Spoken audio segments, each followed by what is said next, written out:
Hello students, welcome to the science classes by Premlata.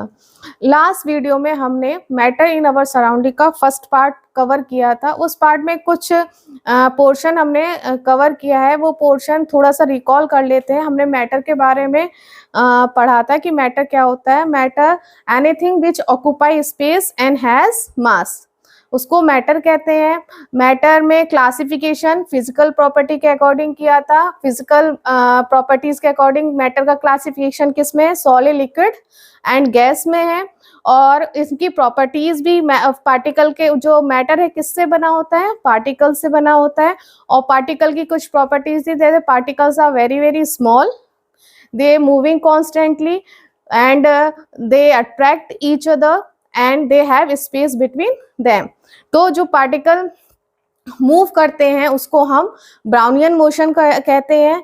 Particles में diffusion भी होता है, यानी कि एक सब्सटेंस दूसरे में मिक्स हो जाता है और यूनिफॉर्म सॉल्यूशन बनाता है, यानी यूनिफॉर्म सब्सटेंस बनाता है, उसको हम डिफ्यूजन कहते हैं। ब्राउनियन मोशन मतलब जिगजैग वे में जो मोशन होता है उसको हम ब्राउनियन मोशन कहते हैं। और कैरेक्टरिस्टिक्स में था कि अट्रैक्ट करते हैं, पार्टिकल्स एक दूसरे को अट्रैक्ट करते हैं और उस फोर्स ऑफ अट्रैक्शन को कोहेशन कहते हैं। उनके बीच में कुछ स्पेसेस होती हैं, that is called inter particle spaces. तो ये सब हमने फर्स्ट वीडियो जो हमारा पार्ट 1 था उसमें हमने कवर किया था। अब हम आगे चलते हैं और कंटिन्यू करते हैं। तो उसके बाद आता है rigid and fluid. What is rigid? Rigid का मतलब होता है कि अनबेंडिंग और इनफ्लेक्सिबल। मीन्स अनबेंडिंग मतलब जिसे हम बेंड ना कर सके, मोड़ ना सके। इनफ्लेक्सिबल यानी जिसमें फ्लेक्सिबिलिटी नहीं है, जो हमारे हाथ से मुड़ ना आ सके, उसको हम इनफ्लेक्सिबल कहते हैं।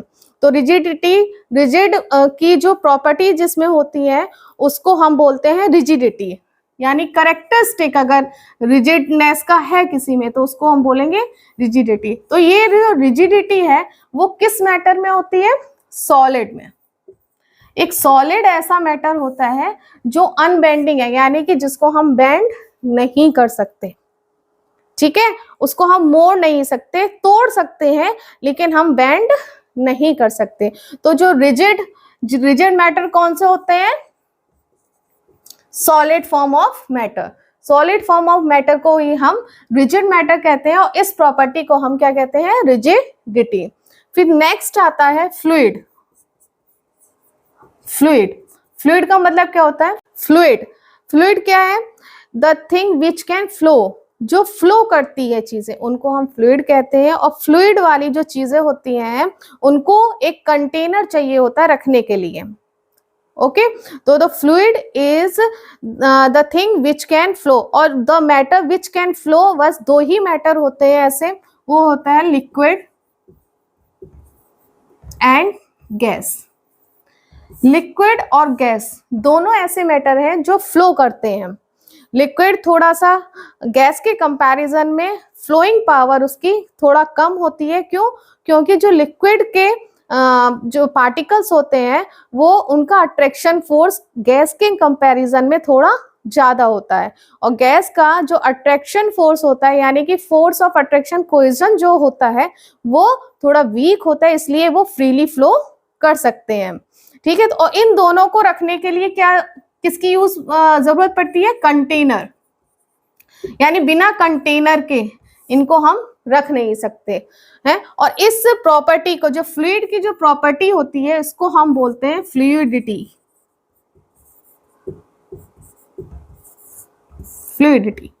Okay, it's clear.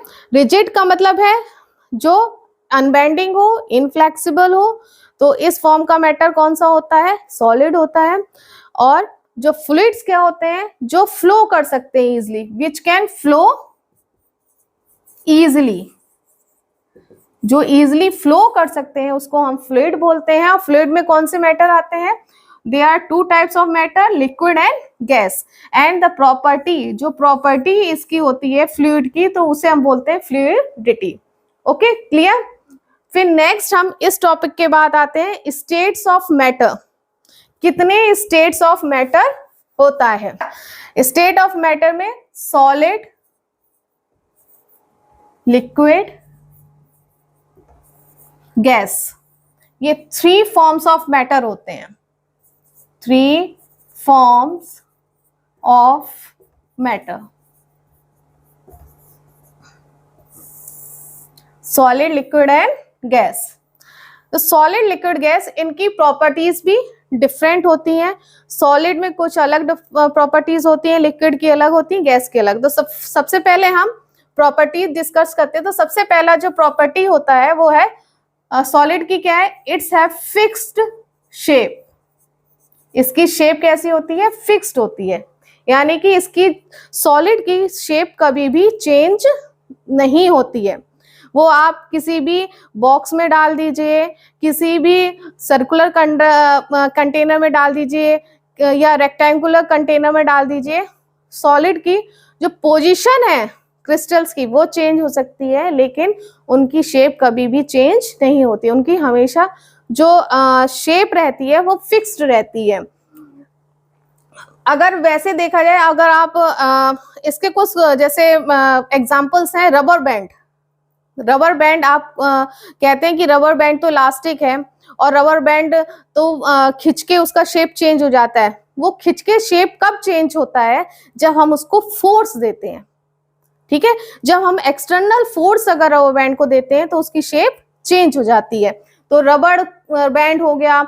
सॉल्ट, अगर कहा जाए कि सॉल्ट भी तो एक क्रिस्टल है, लेकिन it can completely fill the container, वो कंप्लीटली फिल कर दे, लेकिन उसका जो क्रिस्टल है सॉल्ट का या शुगर का क्रिस्टल इतना छोटा होता है कि उसको वो उसका फिक्स्ड शेप होता है। क्योंकि क्रिस्टल छोटा होता है इसलिए हमें ऐसा लगता है जैसे कि वो उसने कंटेनर पूरा फिल कर दिया, लेकिन उसका क्रिस्टल ही बहुत छोटा होता है।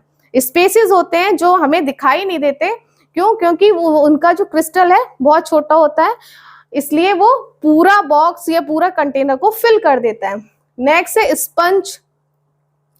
स्पंज एक अलग से एग्जाम्पल है जो आप कह सकते हो कि हाँ ये सॉलिड होते हुए भी सॉलिड है। इसका एग्जाम्पल, लेकिन ये कंप्रेशन में आएगा, वो हम अभी लेटर डिस्कस करेंगे। तो जो फिक्स शेप में आ जाता है आपका, यानी कि सॉलिड जो है वो फिक्स शेप होती है, लिक्विड की शेप फिक्स नहीं होती, यानी कि liquid doesn't have fixed shape. Liquid में जो शेप होती है वो it can take the shape of the container. तो वो किसकी शेप ले लेता है? कंटेनर की।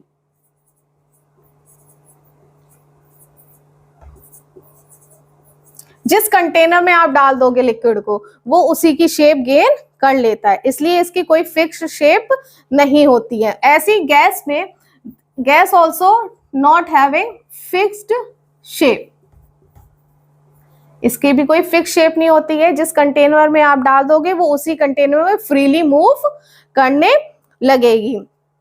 तो ये तो शेप का हो गया कि इसमें जो शेप होती है सॉलिड में फिक्स्ड शेप होती है, लिक्विड में कोई फिक्स शेप नहीं होती है, वो कंटेनर की शेप को गेन करता है। ऐसी गैस को भी कोई फिक्स शेप नहीं होती है, वो कंटेनर में ही डाला जाता है। ठीक है, इसकी तो बिल्कुल ही कोई शेप नहीं होती कि जिस कंटेनर में डाल दिया जाएगा उसमें वो फ्रीली फ्लो करने लगेगा, क्योंकि ये इसके जो मॉलिक्यूल हैं वो फ्रीली फ्लो करते हैं। नेक्स्ट प्रॉपर्टी है कि solid can not B compressed, can not B compressed.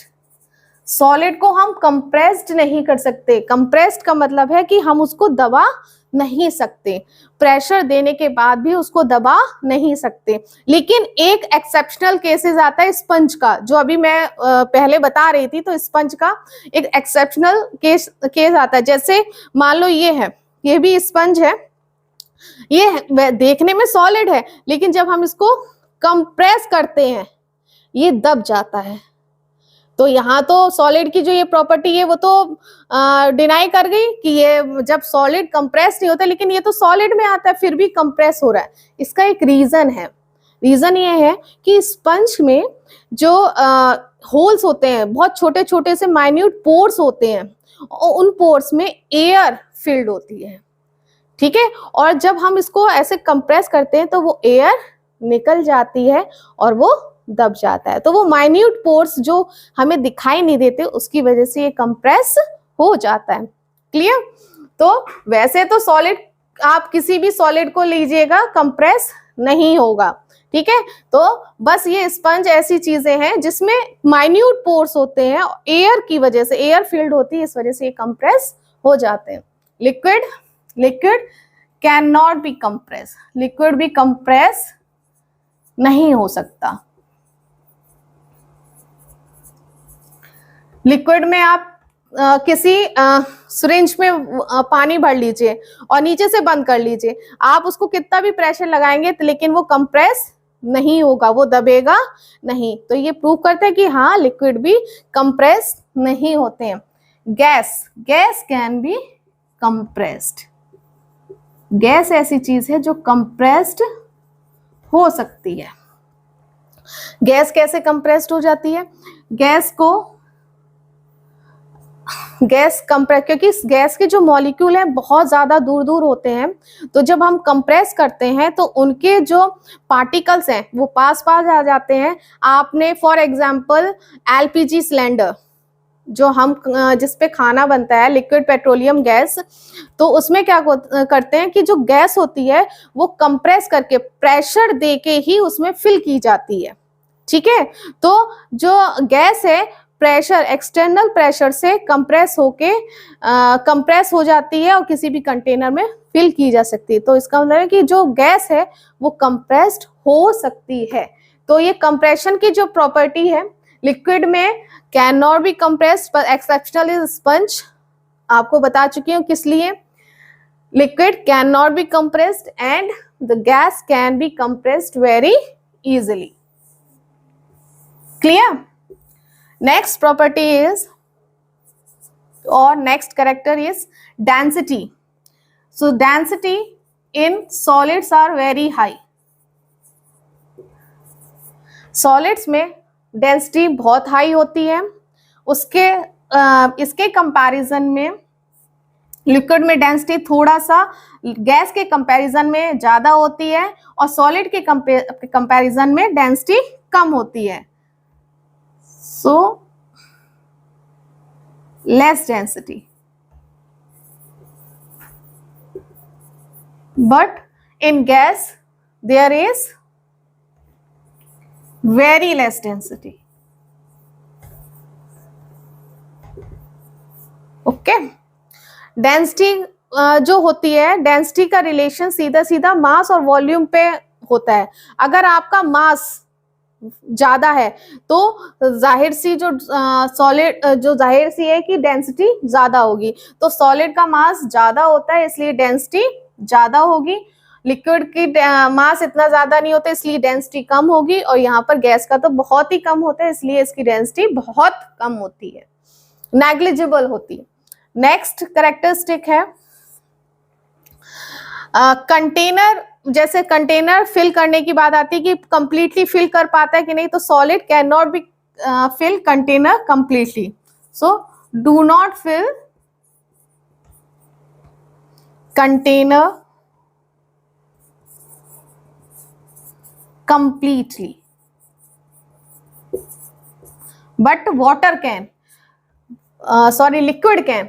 Liquid में जैसे वाटर है, मिल्क है, जो भी फ्लूइड वाली चीज है लिक्विड से रिलेटेड, वो सारी चीजें वो अपने कंटेनर को कंप्लीटली फिल कर देती हैं।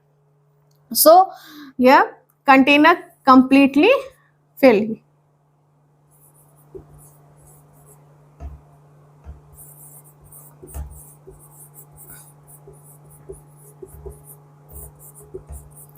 And in gas it also fills their container completely, क्योंकि वो तो फ्री फ्लो होते हैं तो वो पूरे अपने कंटेनर को कवर अप कर लेते हैं।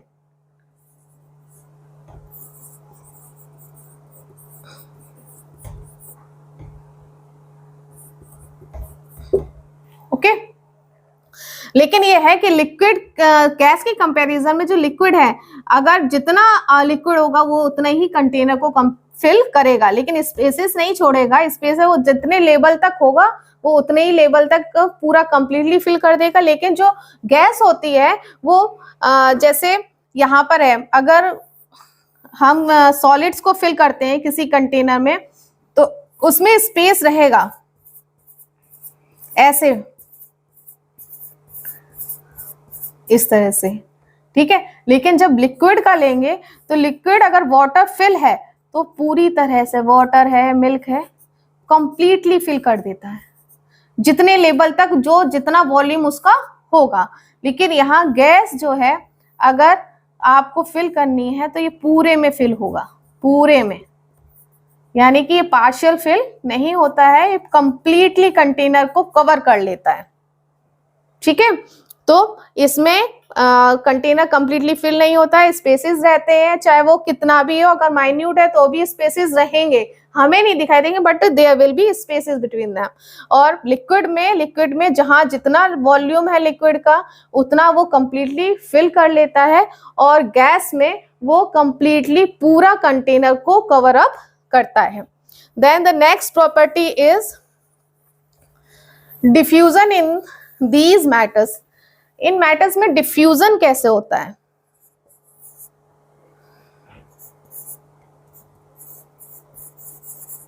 डिफ्यूजन इन सॉलिड्स में जो डिफ्यूजन की प्रॉपर्टी है वो वेरी वेरी वेरी स्लो होती है, बहुत स्लो होती है। जैसे फॉर एग्जाम्पल जैसे कोई आपकी टीचर ब्लैक बोर्ड पे चौक से लिख के चली, लास्ट क्लास हुई समर वेकेशन के पहले, ठीक है, उसने कुछ बोर्ड पे लिखा था, कोई सब्जेक्ट आपको पढ़ाया, उसके बाद समर वेकेशन हो गई तो उसका टाइम बहुत ज्यादा हो जाता है, समर वेकेशन हो गया, 40 डेज हो गए, 30 डेज हो गए, लेकिन वो आपने रब नहीं किया, वो एज इट इज वहां पर लिखा रहा। लेकिन जब आप जब वेकेशन खत्म होने के बाद जब आप स्कूल दोबारा जाओगे, उसको रब करोगे बोर्ड को, तब आपको उसमें ये दिखता है कि उसमें फिर भी लिखा हुआ समझ में आता है।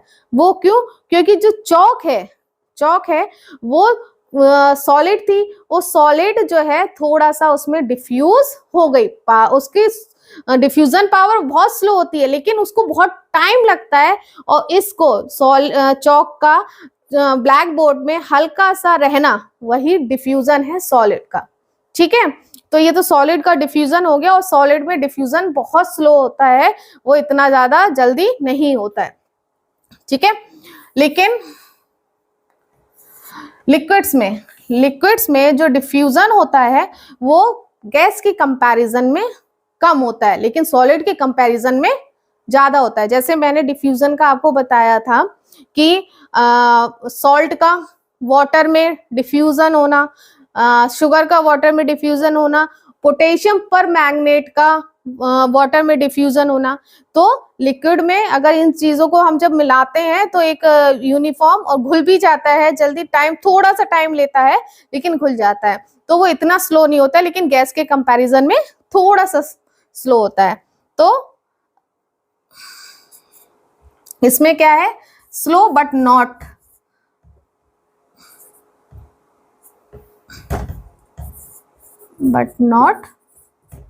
very slow, okay, but in the gas diffusion is very rapidly, बहुत जल्दी डिफ्यूजन होता है, बहुत जल्दी गैस में। जैसे आपने देखा होगा अगर अगरबत्ती जलाते हैं तो अगरबत्ती की खुशबू तुरंत एयर में बहुत जल्दी फैलती है, तो ये क्या है? गैस का डिफ्यूजन, गैस में होना, यानी कि बहुत जल्दी डिफ्यूजन हो रहा है। तो गैसेस में जो डिफ्यूजन होता है वो बहुत रैपिड डिफ्यूजन होता है, वेरी हाई डिफ्यूजन, ठीक है। तो ये हो गया आपका डिफ्यूजन में कुछ आता है, जैसे मैंने बताया था डिफ्यूजन लिक्विड का, जो गैस का लिक्विड में भी होता है। जैसे गैस का लिक्विड में डिफ्यूजन कैसे, आपने जैसे जो एक्वेटिक एनिमल्स होते हैं, एक्वेटिक एनिमल्स वाटर से ऑक्सीजन लेते हैं, तो वो ऑक्सीजन जो है वो कहाँ से आती है? एयर से। एयर में जो ऑक्सीजन प्रेजेंट होती है वो गैस फॉर्म में है, और वो गैस फॉर्म में जो ऑक्सीजन है वो जाके कहाँ? वाटर में जाके मिक्स होती है।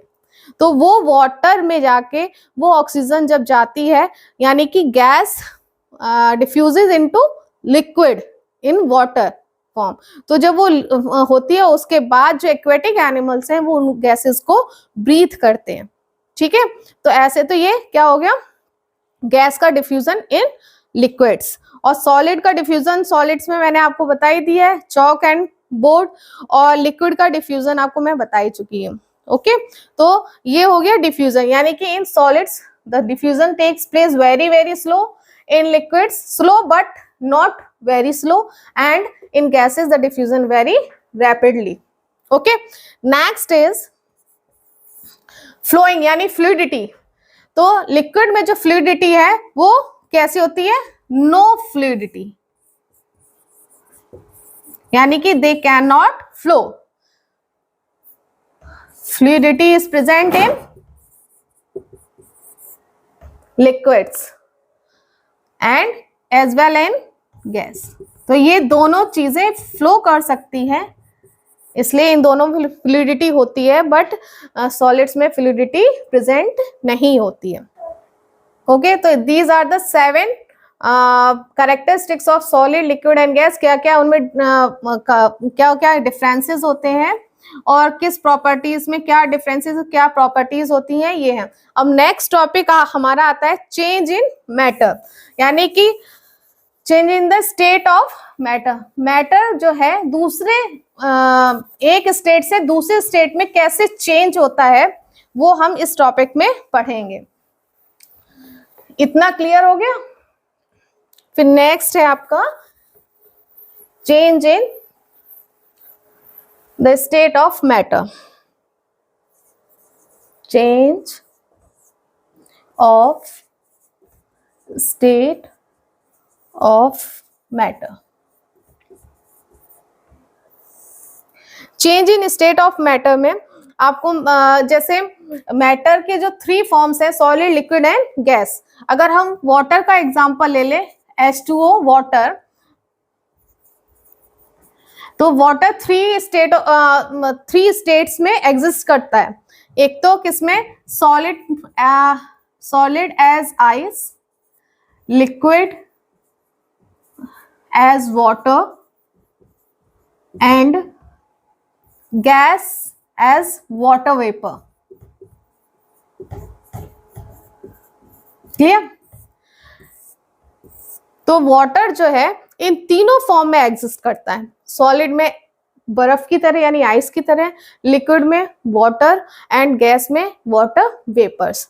तो ये जो फॉर्म्स हैं वो चेंज कैसे होती हैं, यानी कि सॉलिड से लिक्विड में कैसे होती है, लिक्विड में गैस से कैसे चेंज होती हैं। तो सबसे पहले जो चेंज करता है इफेक्ट, जिसकी इफेक्ट से चेंज होती है वो है टेम्परेचर। यानी टेम्परेचर ऐसा है जो मैटर के स्टेट्स को चेंज करता है। टेम्परेचर कैसे चेंज होता है? जैसे अगर टेम्परेचर बढ़ता है, यानी कि if we increase the temperature, यानी अगर हम किसी चीज को हीट करते हैं, ठीक है, हीट करते हैं, यानी अगर हम सॉलिड्स को हीट करें, सॉलिड्स को हीट करें तो वो किस फॉर्म में चेंज हो जाते हैं? लिक्विड में। ठीक है, यानी कि क्या करता है सॉलिड? इसमें मेल्ट होता है, मेल्ट होगा तभी तो लिक्विड बनेगा।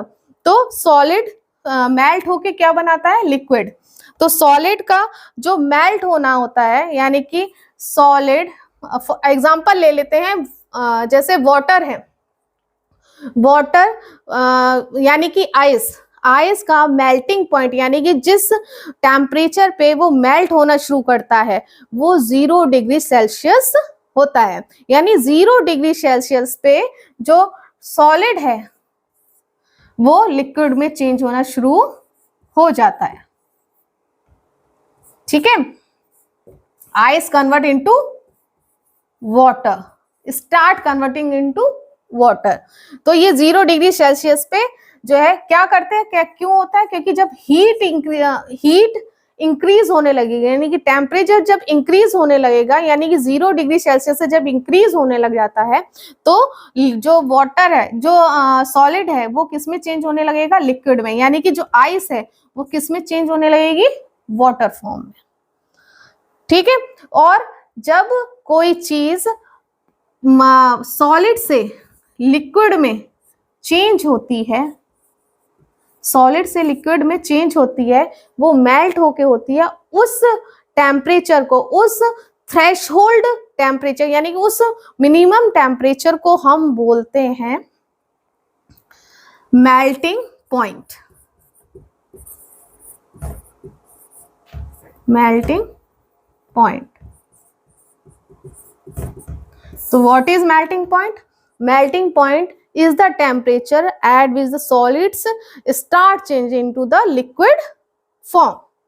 That is called melting point. यानी कि जिस पॉइंट पर, जिस टेम्परेचर के पॉइंट पर, जिस टेम्परेचर पे सॉलिड लिक्विड में मेल्ट होना शुरू हो जाता है, उसी को हम मेल्टिंग पॉइंट कहते हैं। And melting also known as, या मेल्टिंग को हम फ्यूजन भी कहते हैं। फ्यूजन, फ्यूजन भी कह सकते हैं। यानी फ्यूजन का मतलब ही है कि मेल्ट होना, यानी सॉलिड से लिक्विड में चेंज होने को हम क्या कहेंगे, fusion. And at which temperature the fusion takes place, that is called melting point. और जिस टेम्परेचर पे फ्यूजन होता है उसको हम मेल्टिंग पॉइंट कहते हैं। So clear? So it is about the melting point. फिर आता है जब टेम्परेचर इंक्रीज किया तो सॉलिड से लिक्विड में चेंज हुआ, ठीक है। लेकिन और टेम्परेचर लिक्विड में, जब लिक्विड में चेंज करेंगे, यानी कि हीट को इंक्रीज करेंगे, टेम्परेचर इंक्रीज करेंगे, तो लिक्विड से किस में चेंज होगा, next matter, that is called gas. तो वो गैस में, यानी कि अगर हम एग्जांपल ले लेते हैं वाटर का, अगर वाटर लिक्विड है और अगर हमने टेम्परेचर इंक्रीज किया, तो इंक्रीज करने के बाद वो किस में चेंज होना शुरू कर देगा, वाटर वेपर्स में, यानी कि स्टीम, वाटर वेपर और स्टीम। तो यहां क्या होने लगेगा, बॉयल होने लगेगा। जब लिक्विड बॉयल होने लगता है, बॉयल होने लगेगा, तो वो किस में चेंज होने लगेगा, गैस फॉर्म में। तो इसमें भी क्या है, यानी कि लिक्विड से गैस फॉर्म में चेंज हो, यानी वेपर में चेंज हो रहा है, तो इस प्रोसेस को हम क्या बोलेंगे, वेपराइजेशन। क्या बोलेंगे, वेपराइजेशन। तो when the liquid start changing into the gas form, that is called vaporisation. Vaporisation, clear? तो इसको हम बोलते हैं वेपराइजेशन।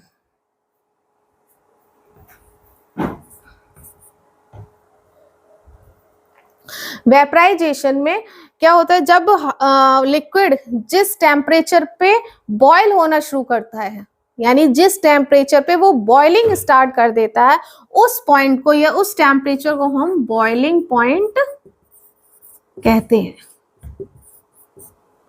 ठीक है। यानी जिस टेम्परेचर पे लिक्विड गैस फॉर्म में बनना स्टार्ट हो गया है, that temperature is known as boiling point. यानी the when the liquid start changing into boil, start boiling into और change into gas form, that temperature और that point is known as boiling point. तो उसको हम बोलते हैं boiling point. और इस फिनोमेना, इस प्रोसेस को हम बोलते हैं वेपराइजेशन। द नेक्स्ट इज, अब क्या है, लिक्विड चेंज हुआ किसमें, गैस फॉर्म में। सॉलिड चेंज हुआ था लिक्विड में, क्या तब बोला था, फ्यूजन। क्या उसमें क्या होता है, मेल्टिंग पॉइंट। और लिक्विड गैस फॉर्म में चेंज हुआ, तब हुआ वेपराइजेशन। उस पॉइंट, उस टेम्परेचर को बोला boiling point. Next is condensation, when the gas change into the liquid, यानी कि जब गैस दोबारा चेंज होती है किसमें, लिक्विड फॉर्म में। जब दोबारा जो गैस होती है वो चेंज हो किसमें, लिक्विड फॉर्म में। When the gas change into liquid form, यानी कि अगर जो वेपर्स हैं या स्टीम है वो चेंज होके दोबारा क्या बन जाए, वाटर बन जाए, this process is known as condensation. Condensation. और ये वाला जो प्रोसेस जैसे कंडेंसेशन है, ये वाटर साइकिल, आपने प्रीवियस क्लासेस में वाटर साइकिल के बारे में पढ़ा होगा, तब क्या उसमें पढ़ा है, सब सनलाइट पड़ती है वाटर पर तो क्या होता है, एवोपरेशन होना शुरू हो जाता है, और एवोपरेशन के बाद क्या होता है, जो स्टीम है वो ऊपर उड़ के जाती है वाटर, तो एवोपरेशन होकर जब स्टीम ऊपर जाती है तो जाने के बाद जब वो एल्टीट्यूड, हायर एल्टीट्यूड पे यानी कि हाइट पे पहुंचती है तो वहां जाके क्या ठंडी होती है।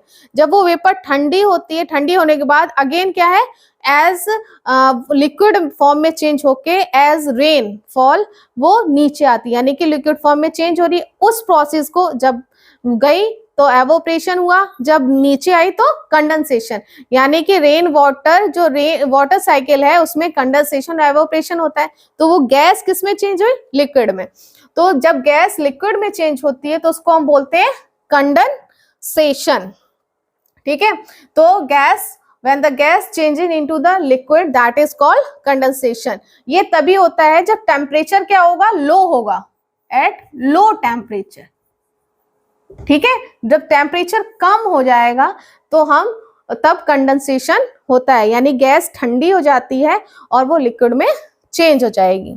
ठीक है, फिर आता है liquid change into solid. Again अगर लिक्विड जो है सॉलिड में चेंज हो जाता है तो सॉलिड में, यानी कि वाटर किस में चेंज हुआ, आइस में।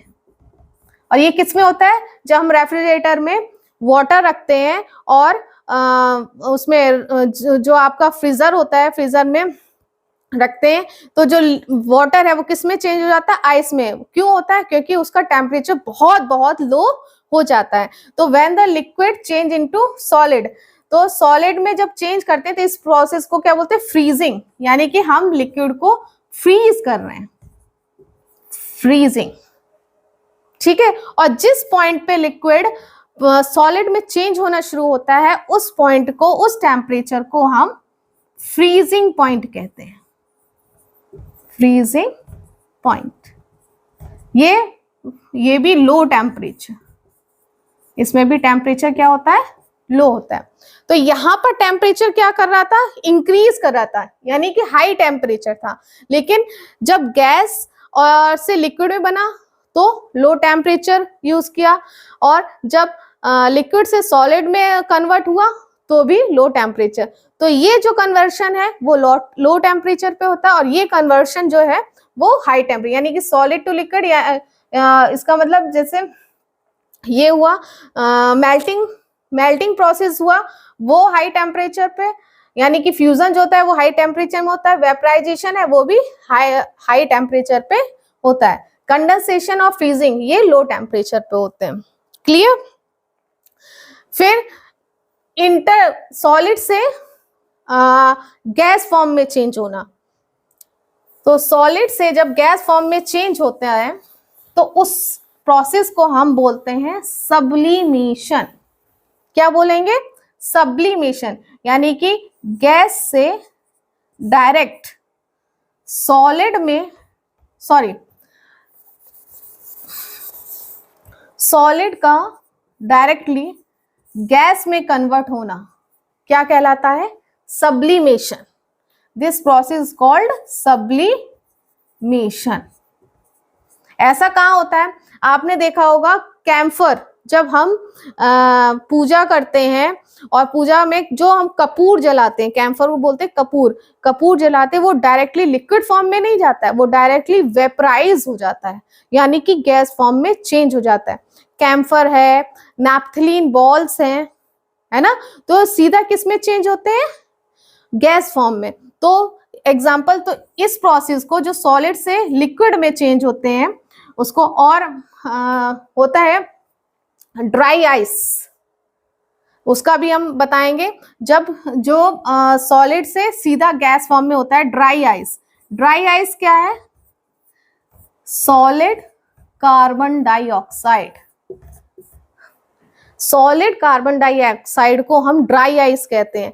ये ड्राई आइस कहाँ आपने देखी है, जब हम किसी फंक्शन में या किसी स्टेज परफॉर्मेंस में जब हेवनली इफेक्ट डालने की कोशिश करते हैं, जैसे हर तरफ धुआं धुआं, ये हेवनली इफेक्ट के लिए हम ड्राई आइस का यूज करते हैं।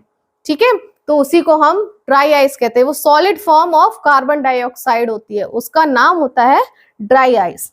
तो वो भी क्या है, सॉलिड से सीधा गैस फॉर्म में कन्वर्ट होती है। कैम्फर यानी कि कपूर, नैप्थलीन, नैप्थलीन बॉल्स कहाँ होती है, नैप्थलीन बॉल्स आपने जो हम लोग कपड़ों में जो बॉल्स नहीं, जो कीड़ों से बचाने के लिए कपड़ों को, वुलन क्लोथ्स को कीड़ों से बचाने के लिए जो बॉल्स आपकी मदर्स रखती हैं बॉक्सेस में, या जहां आपके वुलन क्लोथ्स रखे जाते हैं, वो नैप्थलीन बॉल्स, वो भी डायरेक्टली क्या है, सब्लाइम हो जाती हैं और सॉलिड से गैस फॉर्म में कन्वर्ट हो जाती हैं। तो ये हो गया आपका सब्लिमेशन। नेक्स्ट टॉपिक आपका, ये तो आपका हो गया change of state of matter. Clear? Change of state of matter में एक और चीज है कि हम जैसे कभी किसी चीज को प्रेशर देते हैं, अगर सॉलिड को, ये मैंने पहले ही बताया था कंप्रेशन में, कि सॉलिड को हम प्रेशर दें तो कोई इफेक्ट नहीं होता है, ठीक है, चेंज नहीं होगा, ठीक है।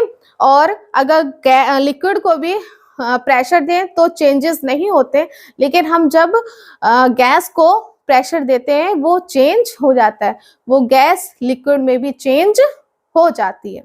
क्लियर? तो next topic is our latent heat. क्या होता है लेटेंट हीट? जो है वो इसी में state change of state of matter में ही आता है, ये इसी में वर्क करता है, यानी कि ये एक तरह की क्या है, लेटेंट हीट। लेटेंट मतलब यानी मीन्स ऑफ लेटेंट का होता है हिडन, छुपा हुआ। लेटेंट हीट, हीट तो आप जानते हैं टेम्परेचर, यानी कि जो छुपा हुआ टेम्परेचर है, ठीक है, उसको हम लेटेंट हीट कहते हैं। तो लेटेंट हीट क्या होता है, जब हम कोई भी स्टेट ऑफ मैटर सॉलिड से लिक्विड में चेंज होता है या लिक्विड से गैस फॉर्म में चेंज होता है, तब लेटेंट हीट ही उसको चेंज करती है। कैसे? लेटेंट हीट जो है वो कभी भी टेम्परेचर को इंक्रीज नहीं करती है। वो क्या करती है, लेटेंट हीट सिर्फ जो फोर्स है किसके बीच में, मॉलिक्यूल्स या एटम्स के बीच में, पार्टिकल्स के बीच में, पार्टिकल्स के बीच में जो फोर्स है, पार्टिकल्स के बीच में, एटम्स के बीच में जो फोर्स है उसको वीक करती है। ठीक है, वीक करेगी। लेटेंट हीट क्या होता है, जब हम सॉलिड से लिक्विड फॉर्म में किसी चीज को ला रहे हैं, सॉलिड से लिक्विड, यानी कि क्या होता है, सॉलिड से लिक्विड ला रहे हैं, फ्यूजन हो रहा है, ठीक है। जब फ्यूजन का प्रोसेस कर रहे हैं तब वैसे तो क्या होता है कि टेम्परेचर 0 डिग्री सेल्सियस पे जो है सॉलिड लिक्विड में चेंज होना शुरू हो जाता है, और 0 डिग्री सेल्सियस का मतलब है 273 के, यानी कि केल्विन। ये दूसरी यूनिट होती है टेम्परेचर की। 0 degree Celsius equal to 273 kelvin. ये हमने ले लिए एग्जैक्टली जो होती है 0 डिग्री सेल्सियस का 273.15 केल्विन के इक्वल होता है, लेकिन इसको राउंड ऑफ फिगर करने के लिए, अपनी कन्वीनियंस के लिए, हम 0 डिग्री इक्वल्स टू कितना ले लेते, 273 केल्विन। तो यानी कि सॉलिड को, जब सॉलिड लिक्विड में जब चेंज होता है तो 0 डिग्री सेल्सियस पे चेंज होता है, यानी कि ये टेम्परेचर है जिसपे चेंज हो रहा है। ठीक है, लेटेंट हीट क्या है, लेटेंट हीट में 0 डिग्री सेल्सियस टेम्परेचर पे कोई चेंज नहीं होगा, मतलब जो हीट है वो इंक्रीज नहीं हो रही, टेम्परेचर राइज नहीं हो रहा, but it weaken the force between the atom, यानी जो इंटर पार्टिकल फोर्स है उसको वीक कर रहा है। इंटर पार्टिकल का जो अट्रैक्शन है, इंटर पार्टिकल का जो स्पेस है उसको और ज्यादा वाइड कर रहा है, उनके बीच का जो मॉलिक्यूल्स के बीच का जो फोर्स है उसको कमजोर कर रहा है, पार्टिकल्स का जो स्पेस है और बढ़ा रहा है, ठीक है। लेकिन कोई भी काइनेटिक एनर्जी यानी कि पार्टिकल्स को मूव नहीं करा रहा, पार्टिकल्स मूव नहीं है, नो पार्टिकल मूवमेंट। और अगर पार्टिकल मूवमेंट नहीं है तो कोई काइनेटिक एनर्जी नहीं है, ठीक है, काइनेटिक मोशन नहीं है। यानी मोशन तो तभी हो सकता है ना जब पार्टिकल, काइनेटिक मोशन कब होगा, जब पार्टिकल मूव करेंगे। मूवमेंट तो हो नहीं रहा है, सिर्फ वो क्या कर रहा है, फोर्स को वीक कर रहा है, इंटरमॉलिक्यूलर स्पेसेस को थोड़ा बढ़ा रहा है। और बढ़ाने में क्या होता है, एनर्जी जो लगती है, ठीक है, उसी को हम लेटेंट हीट ऑफ एनर्जी कहते हैं। तो लेटेंट हीट ऑफ एनर्जी क्या है, लेटेंट हीट, लेटेंट हीट जैसे फ्यूजन में है तो latent heat of fusion equals to क्या होता है, हीट रिक्वायर्ड इन जूल्स। ये एनर्जी की यूनिट होती है जूल्स, ठीक है, एनर्जी की यूनिट क्या है, जूल्स। तो heat required in joules for 1 kilogram of matter, यानी कि जितनी हीट रिक्वायर्ड होगी जूल्स में 1 किलोग्राम ऑफ मैटर, वही लेटेंट हीट कहलाती है। तो लेटेंट हीट क्या है, the heat required for a matter to change the state of matter in joules per kilogram is called latent heat of matter. Clear. तो latent heat of matter आपको clear हुआ कि नहीं हुआ। तो यानी द हीट एनर्जी जो force को वीकन करने के लिए, जो सब्सटेंस को चेंज, स्टेट चेंज करने के लिए जो दी जाती है without rising the temperature, without rising the temperature, यानी कि टेम्परेचर को बिना बढ़ाए हुए, यानी टेम्परेचर पे कोई फर्क नहीं पड़ना, टेम्परेचर 0 डिग्री सेल्सियस का 0 डिग्री सेल्सियस ही रहेगा, उसको बिना चेंज किए जो हीट यूज होती है स्टेट को चेंज करने के लिए, उसी को यानी कि सॉलिड से लिक्विड में चेंज करने के लिए, उसी को हम लेटेंट हीट ऑफ फ्यूजन कहते हैं। क्लियर। ये हो गया लेटेंट हीट ऑफ फ्यूजन। वैसे ही सेम है लेटेंट हीट ऑफ वेपराइजेशन, बस वहां पर डिफरेंस क्या है, देखिए एक चीज और बता दें, लेटेंट हीट ऑफ फ्यूजन में यानी कि जब फ्यूजन होता है तो उसमें जो हीट यूज होती है पर केजी, यानी लेटेंट फ्यूजन में अगर हम आइस की बात लेते हैं, यानी कि आइस को जब वाटर में चेंज करना होता है तो कितनी हीट की जरूरत पड़ती है, यानी जूल्स में कितनी heat, 3.34 into 10 power 5 into 10 power 5 joules per KG, joules per KG, ठीक है। आइस को वाटर में चेंज करने के लिए इतनी लेटेंट हीट यूज होती है। ये सिर्फ इंफॉर्मेशन के लिए है, that is not so important, but आपको इंफॉर्मेशन के लिए कि हाँ थोड़ा नॉलेज रहे, इसलिए मैंने बस बताया है कि 3.34 into 10 power 5 joules per KG latent heat एक आइस को वाटर में चेंज करने के लिए चाहिए होती है। फिर आता है latent heat of vaporisation. Vaporisation में भी सिंपल यही होता है, बस डिफरेंस ये है कि जो लिक्विड है वो किस में चेंज होता है, liquid is changing into gas form, यानी कि जो लिक्विड है वो किस में चेंज हो रहा है, वेपर फॉर्म में। और लेटेंट हीट वही है कि heat required in joules for 1 kilogram of matter without rising the temperature, यानी कि 1 किलोग्राम ऑफ मैटर को चेंज करने के लिए जो हीट रिक्वायर्ड होती है उसको हम हीट ऑफ वेपराइजेशन कहते हैं। और इसमें लिक्विड से गैस में चेंज हो रहा है, और इसमें कितनी हीट ऑफ कितनी चाहिए होती है इसमें चाहिए होती है आपको 222.5 इंटू 10 पावर 5 जूल्स। कितनी लेटेंट हीट मिलती है? 22.5 into 10 power 5 joules per kg. That is also for information only, not so important. ये लेटेंट हीट किसकी है? लेटेंट हीट ऑफ वेपराइजेशन, जब water changes into steam. Clear?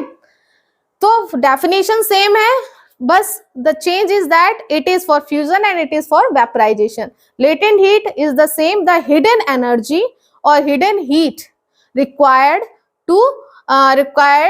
hidden heat in joules required to change the state of matter for 1 kilogram, that is called latent heat. Clear? और latent heat को मैंने जैसे fusion को बताया था, उसको हम मेल्टिंग पॉइंट या मेल्टिंग प्रोसेस भी कहते हैं। ठीक है, तो ये आपका क्या हो गया? लेटेंट हीट ऑफ फ्यूजन हो गया और लेटेंट हीट ऑफ वेपराइजेशन। इतना क्लियर हुआ? नेक्स्ट सब्लिमेशन के बारे में मैंने आपको बता ही दिया है कि सब्लिमेशन क्या होता है, और इसके बाद का जो टॉपिक है वो है इफेक्ट ऑफ प्रेशर। तो ये जो हम है वो अपने नेक्स्ट वीडियो में डिस्कस करेंगे, क्योंकि वरना वीडियो बहुत ज्यादा लंबा हो जाएगा। ठीक है, तो ये वाला आप जितना भी ये मैंने पढ़ाया है उसको आप जरूर दोबारा पढ़िएगा। बाबा वीडियो पॉज करके आप जो इसमें लिखा है उसको आप नोट भी कर सकते हैं, और जब रिवाइज करेंगे तो ही चीजें अच्छे से याद होती हैं। तो नेक्स्ट वीडियो के लिए ज्यादा इंतजार नहीं करना पड़ेगा आपको, मैं डाल दूंगी, और उस नेक्स्ट वीडियो के बाद ये चैप्टर कंप्लीट हो जाएगा। उसमें हम थोड़ा क्वेश्चंस भी डिस्कस करेंगे, एनसीईआरटी के क्वेश्चंस डिस्कस कर लेंगे। So good by two all, और मेरा चैनल आप लाइक भी कीजिएगा, सब्सक्राइब भी कीजिए और शेयर भी कीजिएगा। Thank you.